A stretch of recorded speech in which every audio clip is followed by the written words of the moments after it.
Welcome to True Crime Garage. Wherever you are, whatever you're doing, thanks for listening. I'm your host, Nick, and with me, as always, is a man that my mom does not like, and she likes everyone. Here is the captain. To all those mothers I know, happy Mother's Day. It's good to be seen and good to see you. Thanks for listening. Thanks for telling a friend.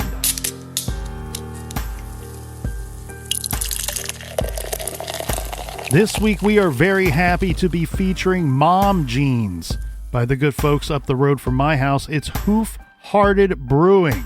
Mom Jeans is a double milk stout with Hoof coffee and Tahitian vanilla. ABV 8%, garage grade, 4 out of 5 bottle caps.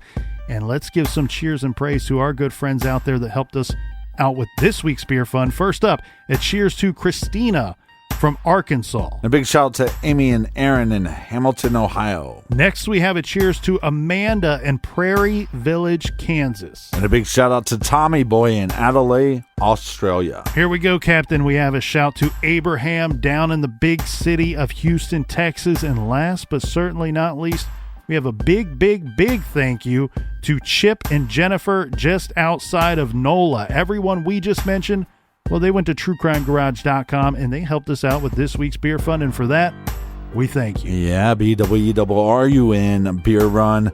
And check out our store page this week. We have some new awesome t-shirts available.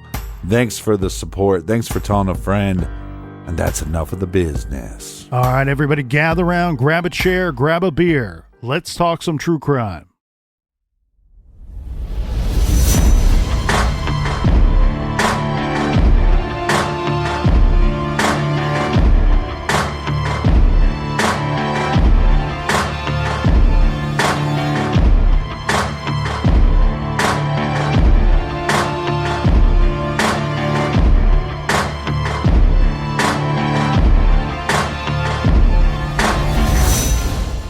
During the course of this investigation, we have concluded the first sketch released will become secondary as of today. The result of the new information and intelligence over time leads us to believe the sketch, which you will see shortly, is the person responsible for the murders of these two little girls. We also believe this person is from Delphi, currently or has previously lived here, visits Delphi on a regular basis, or works here. We believe this person is currently between the age range of 18 and 40, but might appear younger than his true age.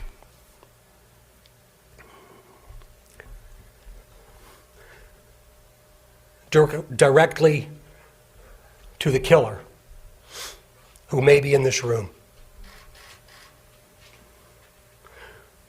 We believe you are hiding in plain sight.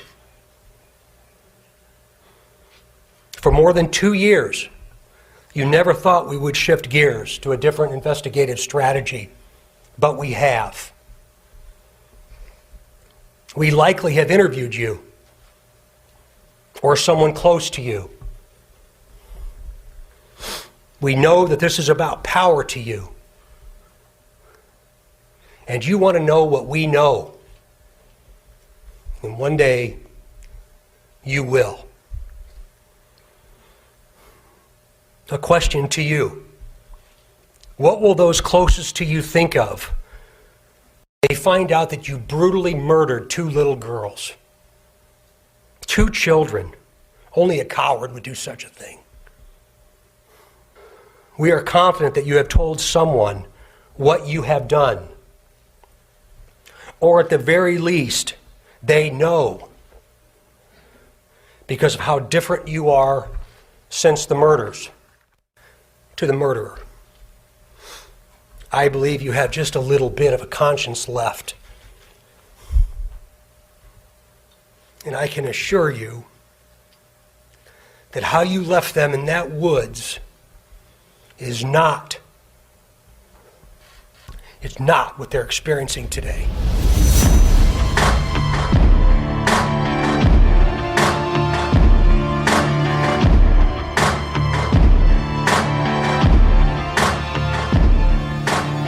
This is from the Journal and Courier here, Captain, and I will read this to you and everybody out there in listener land. Lafayette, Indiana. Detectives investigating the February 13th, 2017 killings of Libby German and Abby Williams have taken notice of James Brian Chadwell II.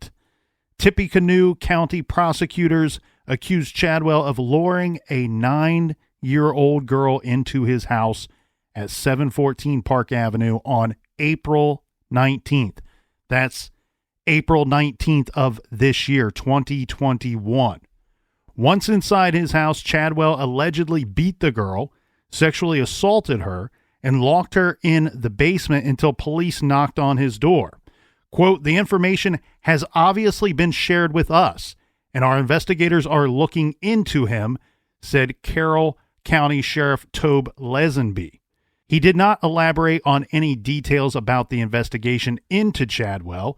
Indiana State Police Sergeant Jeremy Pierce said they do not comment on whom detectives might be investigating, but noted that the state police works collaboratively with agencies in the district, which we know to be true specifically here, Captain, in the Delphi double murders investigation that's ongoing, been going on way too long. We all thought we would catch Bridge Guy within weeks of the case, and here we sit over 4 years later.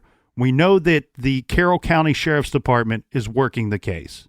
We know that the Delphi City Police are assisting Carroll County Sheriff's Office. Mm-hmm. And we also know that Indiana State Police, who have really been at the kind of the front line of this, at least from a media and press perspective, they're working the case. And we also have the Federal Bureau of Investigation, the F to the B to the I, working the investigation as well. Well, what's really fascinating here with James Brian Chadwell is he's really the first person of interest or suspect in quotation marks to hit beyond the regional or local level and actually get talked about in national media since Daniel Nations. Or are we just so starved for information or starved for a real viable suspect at this point that we're pushing it, out of proportion here? Possibly. Prosecutors have charged Chadwell with attempted murder,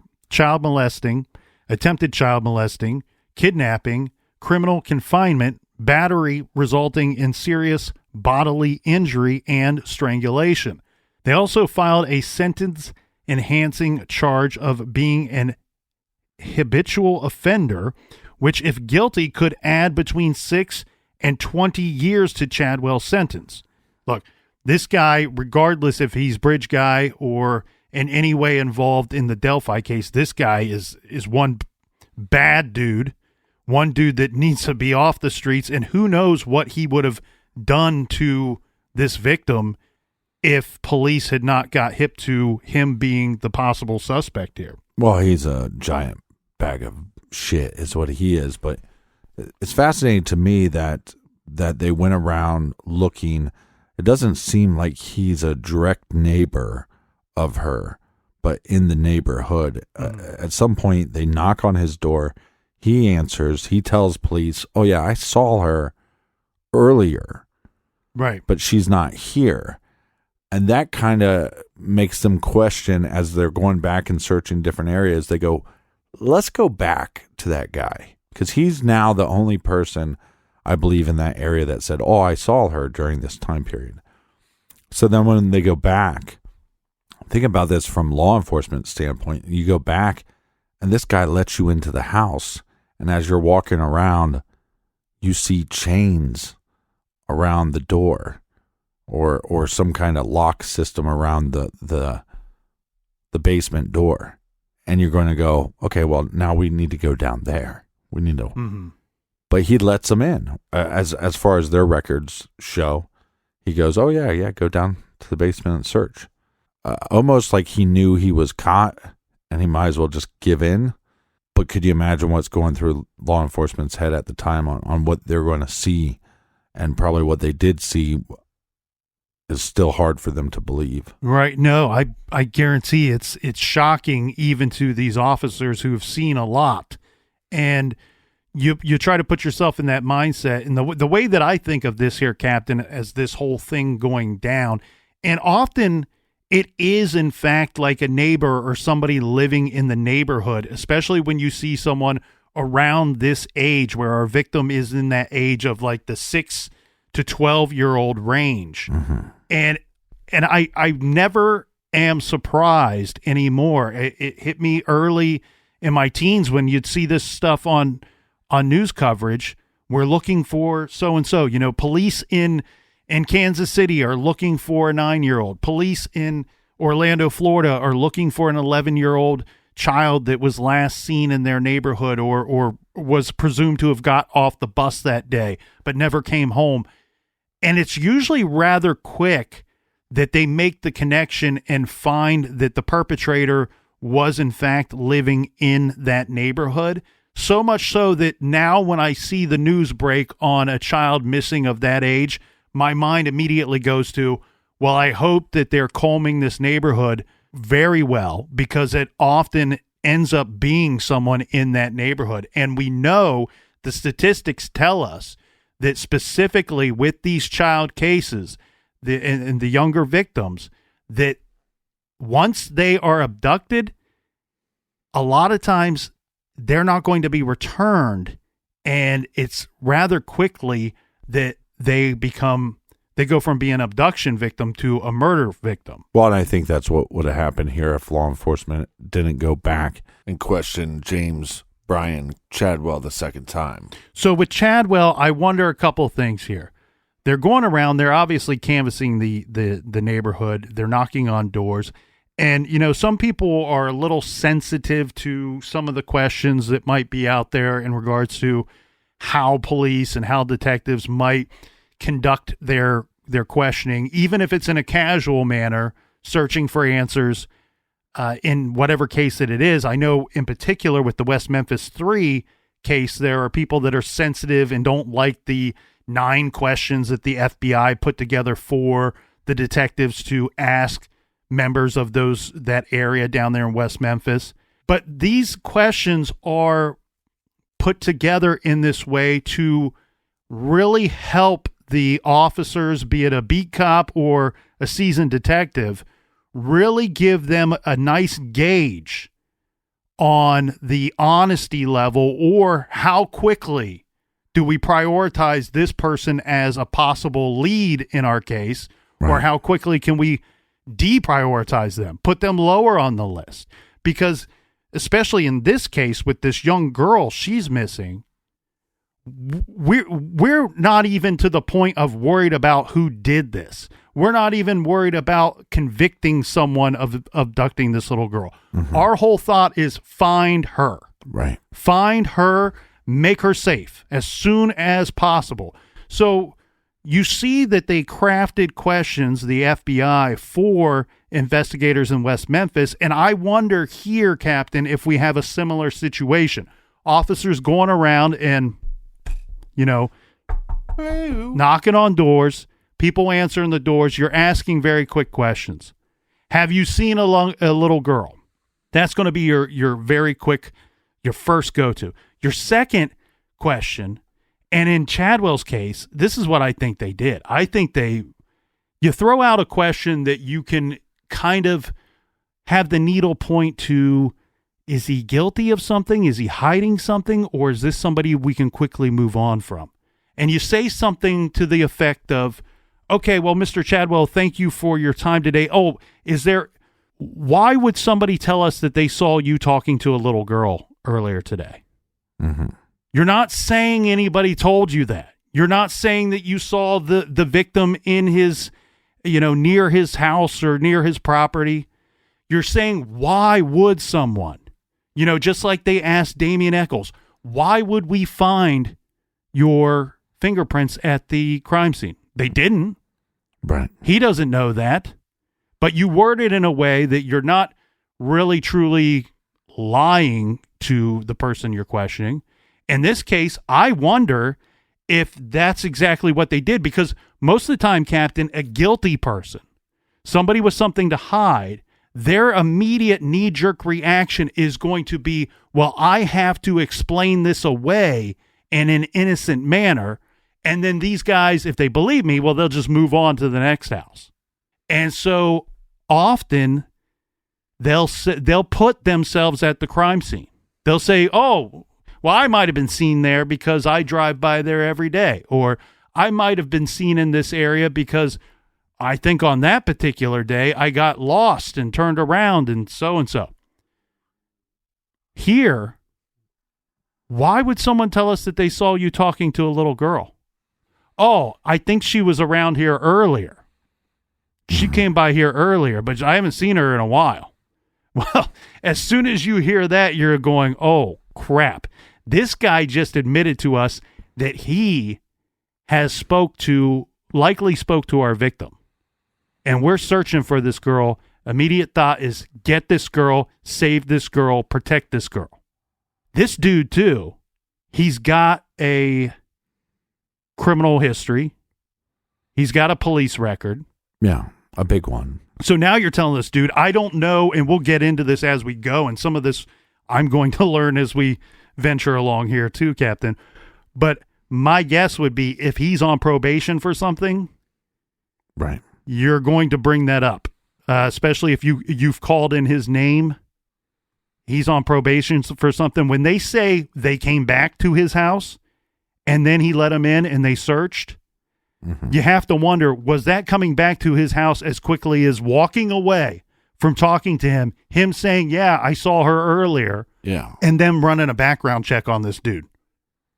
You know, we have a James Brian Chadwell II who lives at this address on Park Avenue. Tell us what you know. They pull up his record. Oh, he's on probation. Let's go strong arm this guy. He's going to very quickly likely let you into his home, whether he's hiding anything or not. A lot of times that's one thing that's interesting in a lot of these cases. You know, we talk about something like what we had last week with Branson Perry case, where the cables, the jumper cables, were returned to the shed mysteriously. They weren't there before when he went missing, and then 2 weeks go by and they appear. Well, if an innocent person replaced them and the police put out to the public, we want to know who had those jumper cables, where did they come from, the innocent person comes forward. And even if the person has a past, I get it. You know, hey, I don't want to be turned into some kind of frame job for this case because I got a lengthy criminal background here. But a lot of times what you will see, especially when it comes to sex offenders and to people on probation, as soon as they're asked, we talk about the pervert roundup all the time in these cases. A lot of these sexual offenders will come forward. They don't even have to go and knock on their door. They come forward and they want to tell you, this is where I was that day. I'm innocent. I had nothing to do with this. I do not want to be locked up for 15 years. Right. So they probably strong-armed him. We said he's got a background. He's probably on probation. You know, you should probably let us in. Here's the other thing. In a lot of states, I don't know about Indiana, the Hoosier state, but in a lot of states, they don't necessarily have to have a search warrant to force their way into a home of an individual that's on probation. No, because what they can do is they can call your PO. Right. Your PO can go in there. So it's not a matter of us getting a search warrant, Mr. Chadwell. It's a matter of your PO is officer so-and-so.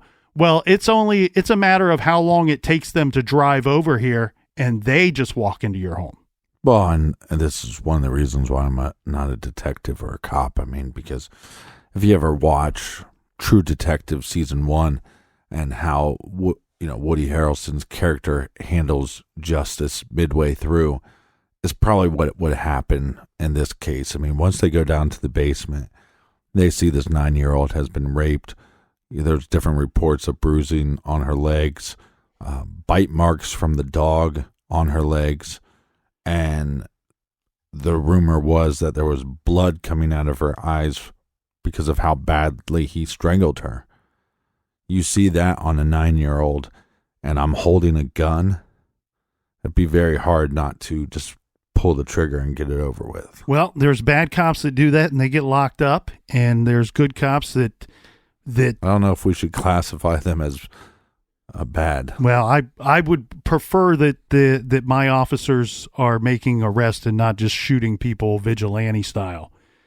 But the good cops focus on making the arrest and making it in a lawful way that you will secure a conviction later, because that's their job, is to arrest, not to carry out the sentence themselves. Yeah, I understand that. That's why I'm saying I'm not a cop. Right. So I just wouldn't have it in me. I wouldn't have it in me. Like, maybe you don't shoot the guy, but I don't have it in me not to beat the living shit out of the guy. And so that's why I'm not a police officer. Your application has been denied, Mr. Captain. Yeah, they'd go, if this happened, what would you do? I'd be like, I would beat the shit out of the guy. Well, you got a lot of things going on here once you enter the premises. So it's you and one other officer at this time. And what you have in this situation is you have a dog to concern yourself with. Dogs, for whatever reason, they don't like the mailman and they don't like police. It might be the uniform. I don't know. But you have a dog to contend with, and you have this individual that you know has a criminal record, and you're now playing an away game. It's his home turf. You don't know what's inside that house. And so you're going to have one officer who is going to focus on the individual, Mr. Chadwell, and the other officer is going to be observing everything, looking for a reason why this girl may have either been in the premises at some point or was still inside. Mm-hmm. And so one of them is going to notice that there's some type of lock, and we'll get into that. And then when you notice that there's some kind of contraption locking up the basement door, you're going to send one officer down there, and the other's going to stay upstairs with Mr. Chadwell so he doesn't give you the old sneak attack. And as you pointed out here earlier, Captain, Chadwell is just the latest among what's being a growing list of suspects as far as the public and the media is concerned. And the Journal and Courier goes on to say Chadwell is not the first person accused of an abduction crime who has been investigated as a person of interest in the Delphi murders. None of the other people of interest turned out to be a suspect. This, again, according to this outlet here. Right, but what I was also stating is we've had so many people that have come on the radar as far as social media, and maybe they get a blimp in the actual media. But this is one of the first individuals that there's national coverage of him, and multiple national coverage, people following up on the story. There was a lot of coverage on Daniel Nations. Yes, there was. I mean, but that's what I'm saying is, but between Daniel Nations and Chadwell, we've had how many individuals that people have been comparing side by sides to? Oh, we couldn't even count the number. You know, as far as the major ones go, there's been a good handful, but there's been hundreds, if not 1,000 or more, that people online have done side by sides and so on and so forth. So to go on with this article here, they say on April 19th, the 9-year-old girl's parents reported her missing about 7 p.m. She had been gone for about 30 minutes. So the parents, God bless them, were, and very smartfully so, were quick to act here. Chadwell's next-door neighbor, Jason Walling, told the Journal Courier last week that he was driving home from work, turned into his alley, and noticed Chadwell speaking with a woman in the alley. It was after that the girl was reported. He says this was after the girl was reported missing, because a few minutes later, police cars were parked in front of his house and officers were focused on Chadwell's house. Right. The police officers knocked on Chadwell's door. The Journal Courier says this might have saved the little girl's life. Prosecutors said the girl told police she believed Chadwell was going to kill her. The knock forced James Chadwell to stop his sexual assault, quickly dress, and answer the door, according to the prosecutor's probable cause affidavit. Mm-hmm. Chadwell allowed officers to search his house, and they found the girl locked in the basement. She had been beaten, strangled, attacked by Chadwell's dog, and sexually assaulted, according to police and prosecutors. Meanwhile, anyone with information about Libby and Abby's killings is encouraged to contact law enforcement by email at abbyandlibbytip@cacoshrf.com. And, of course, you can find that information as well at the Indiana State Police's website. Well, and I think once this individual comes on their radar and they have him in custody for this crime, now what we do know is this individual capable of murder? Well, from all accounts of this crime, he was in the process of murdering a 9-year-old. And then you go a step further and go, well, is it possible he was in the area? Well, this area is roughly 15 miles from Delphi. So that puts him roughly in the area. Now we have to figure out, is he actually a person of interest or a likely suspect?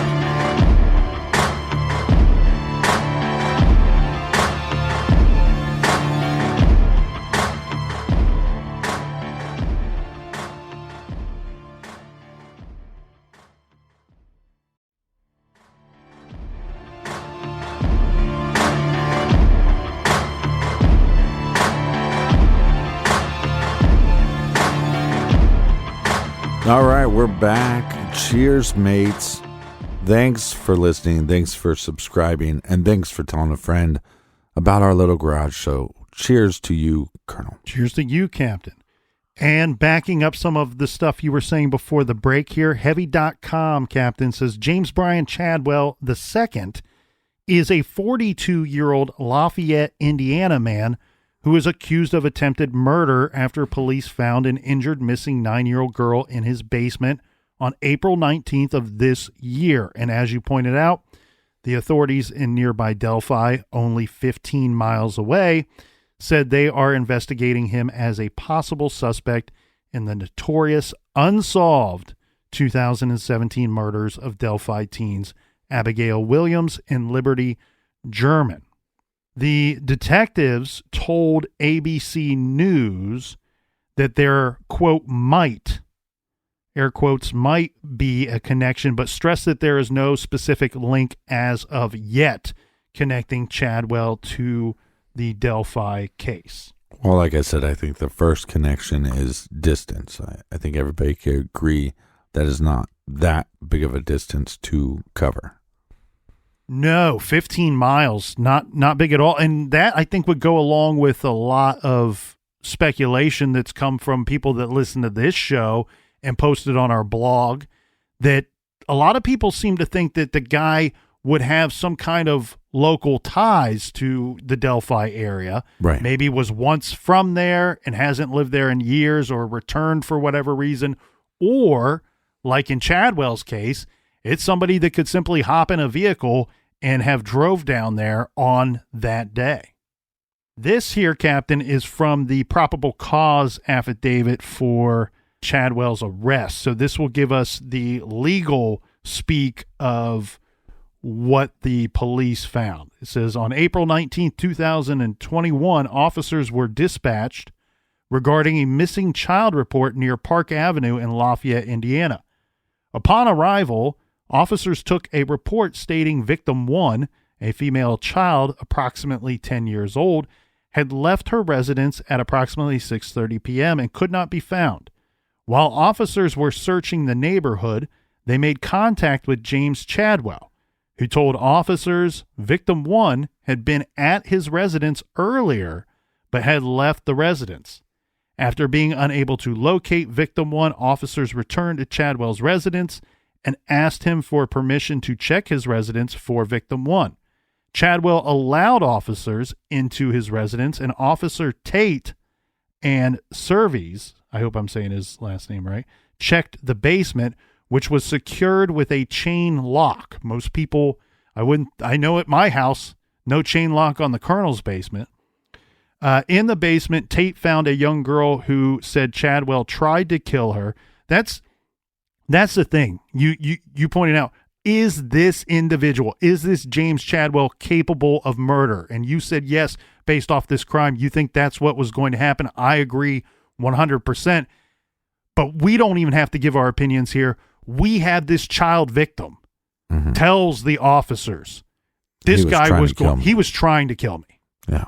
And I don't know if it's just rumor or hearsay that there was blood coming out of her eyes.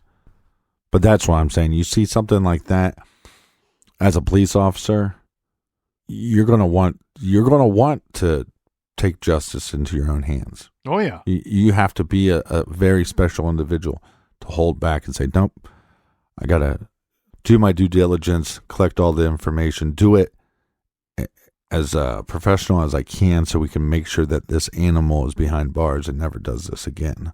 Well, my right hand, that's the one that I draw my gun with, and that's when it starts getting that shake going.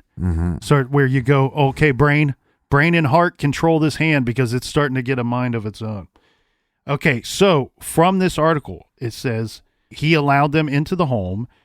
They found the basement was secured with a chain lock, and it goes into a little more detail here. It says they found a young girl who was visibly distraught and crying with her clothing on the floor beside her. Again, she was in the basement.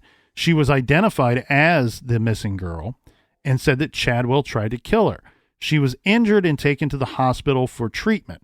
The girl described going into Chadwell's residence to pet his dogs. While inside the home, Chadwell attacked her, she said. The girl said Chadwell, quote, hit her in the head multiple times because she was fighting back. Victim 1 said Chadwell was also choking her with his hands on her neck and also using his arm in a headlock to the point where she passed out. Okay, just a quick aside here. This Chadwell guy, and there's plenty of pictures of him online, but he's not a small dude. I found a couple pictures where he's looks rather built or rather to be in rather good shape. No, that's not good shape. I don't know what pictures you're seeing. Well, I'll show you one when these mics aren't on, and I think you'll agree with me. But no, I've whatever pictures I've seen of him, this guy is trashed. That just likes to take his shirt off and show his trash tattoos. Right. Well, regardless, I'm just pointing out here, Captain, that this is a full-size grown man attacking a small girl. And so I would say he's overweight for his height, which would make him look a little bit larger. Right. I mean, again, there's plenty of pictures out there, and I'm sure he's probably varied in size depending on what picture you're looking at. But he's 5'8", right? He used he used his hands on her neck and also using his arm in a headlock to the point where she passed out. Victim 1 said most of her clothes were off when she regained consciousness. So he choked her out. And then she wakes up, she was fighting back. He chokes her out. She wakes up. Most of her clothes are off when she comes to, and says that Chadwell took her into the basement. He attempted to have sexual intercourse with her and then made her perform oral sex on him, the affidavit alleges. At one point, Chadwell got dressed to go answer the door. This we now know is when police knock on the door. Right. Across her neck, it says when police found the victim in his basement, across her neck were lateral strangulation marks, and she had broken blood vessels with black eyes. Anybody that has seen, MMA or street fights where someone gets choked out, they have those broken blood vessels in their eyes and often black, almost, raccoon looking marks around their eyes on the outside of the skin. And then on the inside, that's where you get the bloodshot. And I'm not talking about a morning after a night of tequila, bloodshot eyes. I'm talking about red, where there was once white, there is now red. They found bruising to her head, arms, and legs, and bite marks. According to the court document, this would be the at least one dog bite that she suffered during this horrific horrific incident. And you wonder if this is not so much him sicking the dog on her, but just these two are fighting each other. Some dogs are going to react when they see that. Court records show that Chadwell faces the following charges: attempted murder, attempted intentional killing of another, child molesting, where the defendant is, this means Chadwell, the suspect, is at least 21 years of age, kidnapping where the victim is less than 14 years of age, because the reason why they define it that way is there will be a different sentencing protocol, different penalties for this type of specific crime. Criminal confinement resulting in serious bodily injury, battery resulting in serious bodily injury, and strangulation. A post on Facebook from a woman who said she was related to the 9-year-old victim claimed Chadwell, quote, strangled her so bad blood came out of her eyes. Her trachea is damaged to where all she can do is eat through a straw. If it hadn't been for the speed of the Lafayette Police Department arriving on the scene, she would be dead. She was only 9. He's punching her, and his pit bull is biting her. And this woman goes on to praise the first responders. Yeah, and this really makes you think here, Captain.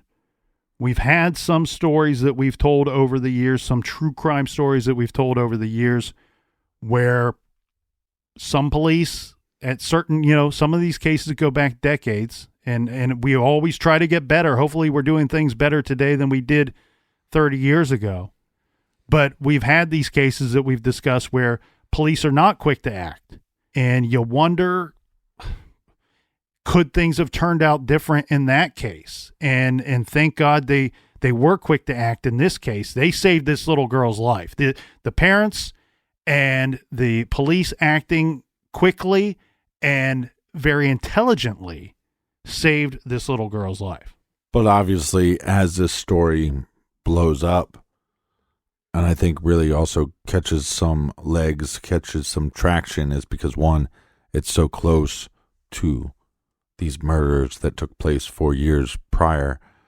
Similar type victim, and you could also say that this murderer or attempted murderer looks similar to the sketch, to the first sketch that was released by law enforcement and the Delphi murders. The first, I actually think he looks more like the second sketch that was released, the younger version. Yeah, I mean, I've seen people compare both. Yeah. I guess you're right. Well, I mean, sketch 1 and 2 don't look great. I mean, they look like different people, but yeah. But again, you and I have said and questioned this over the years. Could you envision, when we finally do make an arrest, that you could take sketch 1 and 2 and overlap them, and that's what the guy will end up looking like? Right. That's certainly believable. You're right, Captain. I can see features on this guy that do appear to look similar to sketch 1 and also sketch 2 as well. We said he's 42 years old. I don't know what your perception is here, Captain, or what everybody else's is, but Carter, Indiana State Police Officer Doug Carter, who did the press conferences for the Delphi murders, and I love listening to that man speak. I love hearing the passion in his voice and his words when he's talking about the community, the families, and getting and catching Bridge Guy. Carter said it himself that, this is the age range. This is kind of our physical profile of this dude, of Bridge Guy. He falls within this age group, but Carter says he may look younger than his actual age. And my general perception here, my general thoughts as far as James Brian Chadwell go, is I think he looks younger than 42 to me. Yeah. And I don't know if it's the agree. trash tattoos or what, but I look at him and my first guess would not be 42. Well, and I just want to be clear. I'm all for tattoos. I love tattoos. Just don't get bad tattoos. Don't get shitty tattoos. No, right away when you see this guy, I was thinking mid-30s.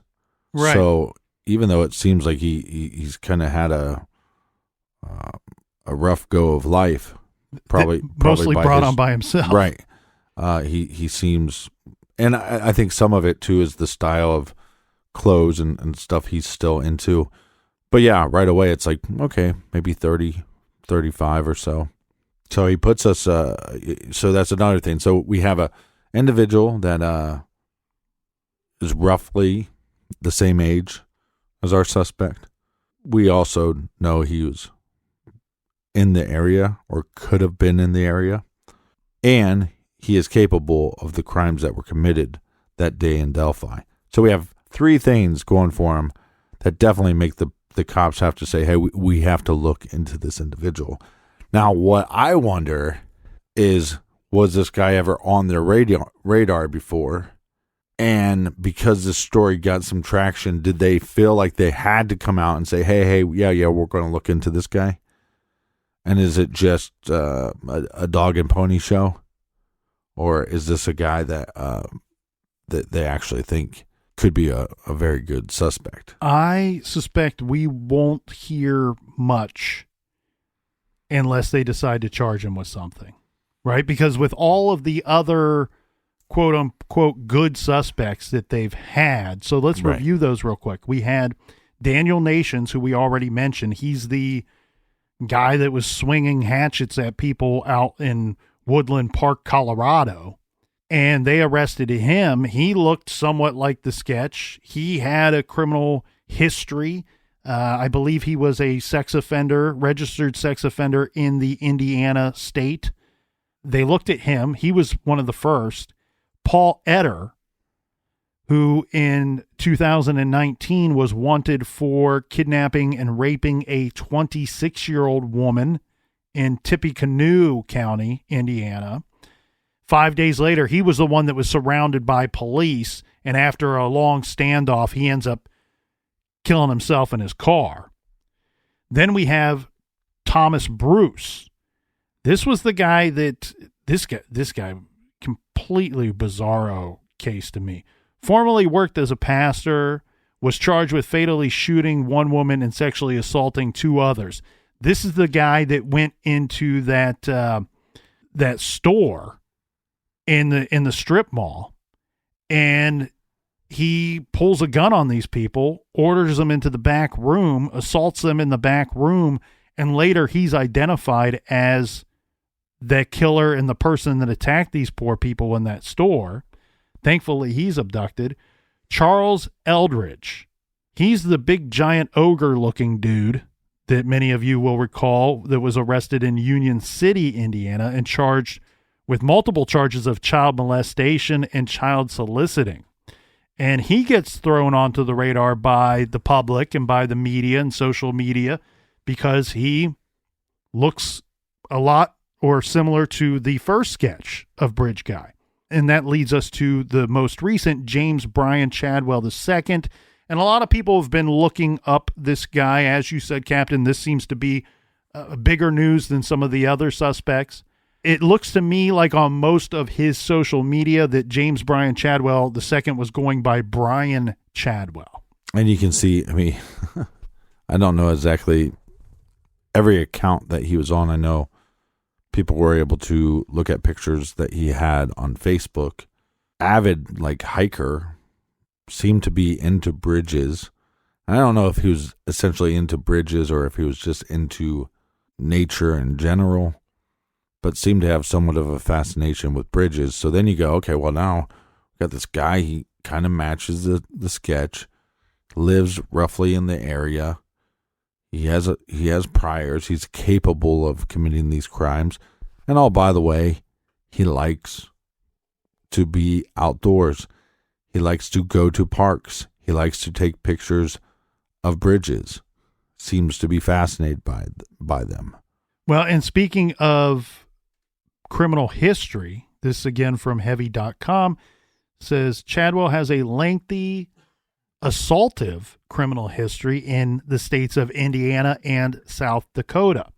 And they go on to say that the probable cause affidavit shows that Chadwell has an extensive criminal history. He was once convicted of criminal recklessness with a deadly weapon, which was a felony in that county, in Miami County. He was convicted in 2000 in Pennington County, South Dakota, of assault aggravated, a felony, and was convicted of stolen property. He was convicted in U.S. District Court in South Dakota of being a felon in possession of a firearm. That was in 2001. He was convicted in Minnehaha County, South Dakota, of assault aggravated, this again a felony, and this was in 2003.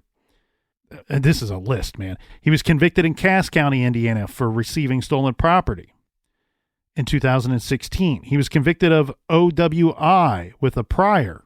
Mm-hmm. This was in 2020. And then again in 2020, he was convicted of criminal trespass and criminal mischief while he was still on probation. Well, I don't know what information is in there or what you can find. I'd like to know more about these trespassing charges that he has, because when you look at the park in Delphi, that bridge is closed off. You're not supposed to go across that bridge. And right. Then once they're across the bridge, we know that the murderer takes these two girls down the hill, across the stream, over to land that is now not the park land, but this is private property that would be trespassing as well. So would this individual know this area, because he would have been cutting through and using this as an entrance and an exit, his own entrance and exit to this park? Well, and then getting into the specifics on where he may have been living at the time of the Delphi homicides, it says that Chadwell had an ongoing court case in 2017, this for receiving stolen property and the probation violation. And there were no hearings for that court case in February when the girls were killed of 2017. But it says, however, there were hearings in that case in the months after that time frame. And at that time, he was listing his address as Kokomo, Indiana. And it's pointed out that that's 34 miles from Delphi. So again, local, but not local. He was sentenced in June of 2016 for probation violation. Yeah, I'm with you, Captain. I would like to know some more of the specifics of some of these charges. And I'm sure there's people out there digging this information up. But I think we should point out here, too, that he received a 365-day jail sentence. So he was locked up for, this would have been, sounds like he was locked up for most, if not all, of 2020. Right. And then at some point, he says that he lived in Peru, Indiana. This is around that 2020 time frame.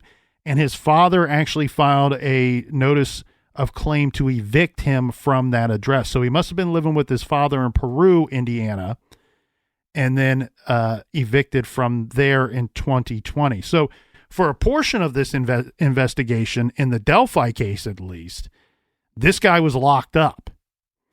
And that brings us to a really good question. I think it's a burning question for everyone out there, and has been since February of 2017 when the girls were killed. Because we all looked at that case, Captain. We all examined that case and thought, there's a couple possibilities here.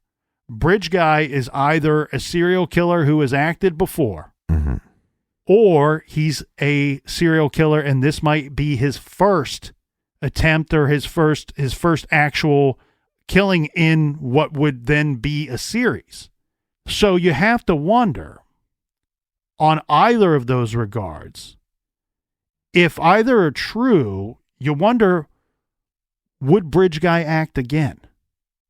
would he act again? Eventually, yeah. And that's always been my thought and belief, that eventually he would, his compulsion would be it would control him. Well, and I think that's what this crime is about, the Delphi murders, about power, control, manipulation, sex. I think it has a lot to do with all those things. And so therefore, killers like that, once they kill, they'll kill again. There's just a cooling off period. Right, and we've said it often on this show that it's almost, for some of these guys, the serial rapists or serial killers, that's their drug of choice.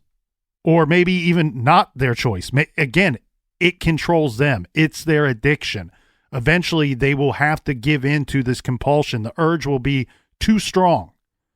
The temptation will be too great. Right. That no matter the risk level, that they will re-offend. Because isn't that the other shoe, right? We're all waiting for the other shoe to drop in the Delphi case. There's a lot that can't be agreed upon out there in the Twitter sphere, in the internets. It's difficult. And there's a lot of opinions out there, a lot of varying opinions. But it seems to me that the majority of the people, Captain, seem to believe that, yes, this is a serial offender, or the person that did the Delphi homicides certainly has the makeup of a serial offender. And so here we are waiting for, unfortunately, the other shoe to drop, and that he will at some point re-offend. And then we will be on to him for sure. Because that's what we've seen time and time again with the media and with speculation about Bridge Guy and about Delphi, that anytime one of these guys goes out and commits some horrible, horrible crime, that now boom, put his face on a poster. This is the guy that we've been looking for the whole time.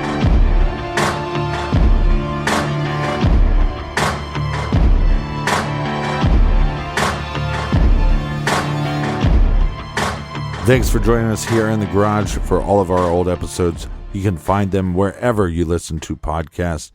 And we have a bonus show called Off the Record. So if you need more True Crime Garage in your earballs, go to Stitcher Premium and check out Off the Record by True Crime Garage. Join us back here in the garage. Until then, be good, be kind, and don't live.